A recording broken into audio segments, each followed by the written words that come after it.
Hey guys, thank you for tuning in to this episode. Here we're doing a cash game at the Venetian. We're just going to pick up a hand right away. I have 10-10-10 ace with the suited ace 10 of spades, and the flop is the 10 of clubs, jack of spades, and 3 of spades. We managed to get it all in 3 ways, so the total amount that's in the pot is $470. We have a set of 10s with the nut flush draw. Turn is a deuce of diamonds, and the river is a 7 of hearts. It's a fairly clean run out. I tell everybody, hey, set of 10s. So guys, we are doing a lot of new things with this video. We have new graphics. I have a video editor. So any type of feedback you could leave, we greatly appreciate it. Just leave it in the comments. Let us know what you like because we're trying a few things out differently. Thanks. So I know it's been a while to do cash analysis videos. But yeah, leave any comments down below. This hand we look at ace, ace, king 5 with a suited ace, king of hearts. We end up making it $20 pre-flop. We get 3 callers, so there's $80 in the pot. When the flop comes queen deuce 3, complete rainbow, we have an overpair, plus we have a gut shot. We have backdoor hearts. We end up betting half pot. We bet $40. Now in a situation like this, I don't mind getting a couple of callers. We end up getting it heads up. Now this is literally the second or third hand in the session. You already saw the first one. Turn comes a jack of hearts, and I decide to play this one a little bit on the safe side and check back. Now the river comes the 9 of spades, and my opponent checks to me, and it's just such a bad run out. I check back, and what do you know? The guy had queen 3, 10 king. He rivered the nuts and tried slow playing it. So guys, on this clip, we do have new graphics, so let us know what you think about it. I look down at ace, jack, jack 7, and I'm going to go ahead and raise pre-flop. It does seem like I am the only person who is the pre-flop raiser at this table, which I'm perfectly fine with. I make it $35, and we end up getting 3 callers, so there's $140 in the pot, and the flop is going to come out something that is pretty decent for our raising range. It comes out ace 9 3, complete rainbow. Now the first player checks. I decide to go ahead and bet $60. Here I'm just trying to target any weaker aces, any 9x hands. Basically, most people are going to miss the flop, especially since I have an ace in my hand, unless they wake up with like ace 9 or ace 3. So the first person ends up folding, and the lady to my right ends up calling. She only has $40 left. So since that's less than my bet, it ends up being $220 in the pot. And we're going to go to a run out. And what's really funny is the turn comes a queen of diamonds, does not do anything for me. And the river comes the king of spades. I announce one pair, and she says, we're good. Now, guys, if that last hand doesn't tell you how soft these games are at the Venetian, I don't know what will. We look down at ace, king, jack 10, super premium hand with the suited king 10 of spades, and we go ahead and raise it up to $45 pre-flop. Speaking of the Venetian, they are grand opening their poker room on August 1st.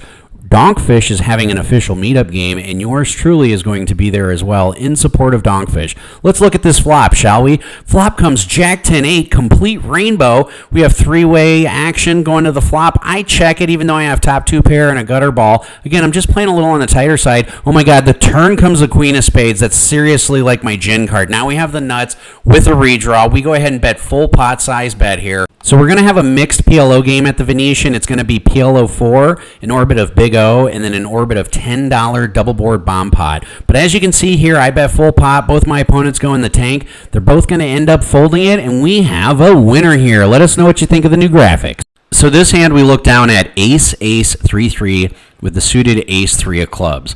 Now, in this particular instance, I do raise it up to $15. This is just a little bit of a sweetener. We end up getting 3 callers, so there's 4 of us going to the flop, and the board comes 5-9 queen. Surprisingly, this checks around really quickly, and the turn ends up coming a 9 of diamonds. Now, at this particular point, I'm going to put in just a little bit of a bet because there are going to be some draws that will call, so I go ahead and put out $30.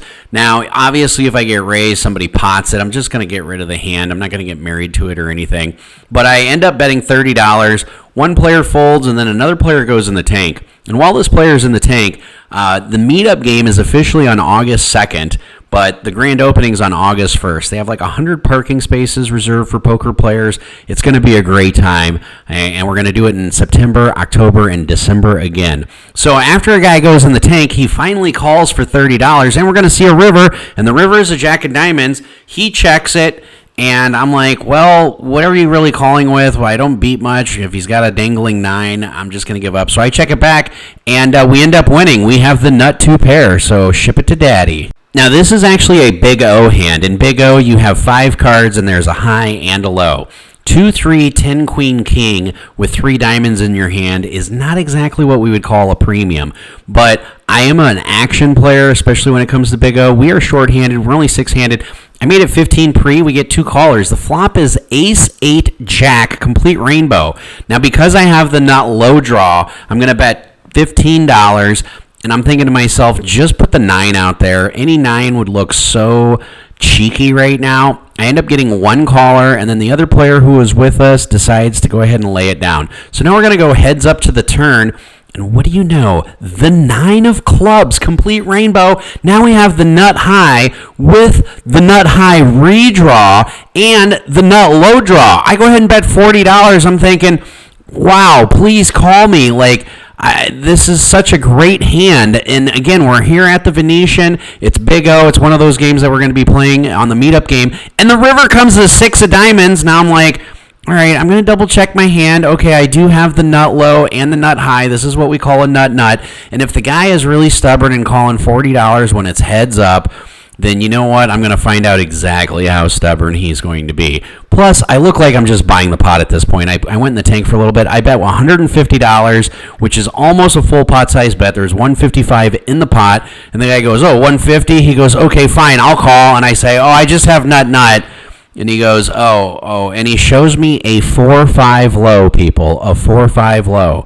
He might have had a 7 to go with it, but again, a 4-5 low. So if you want some really good action, some loose action, come down to the Venetian. It's going to be a great time. So this was one of my winning sessions in Las Vegas where I was in for 500 and out for 1726. Wayne just suggested something I never thought I'd hear him say. What did you say, Wayne? Cleopatra. He wants to play $9 pulls on Cleopatra. So I guess we're going to do that before the tournament.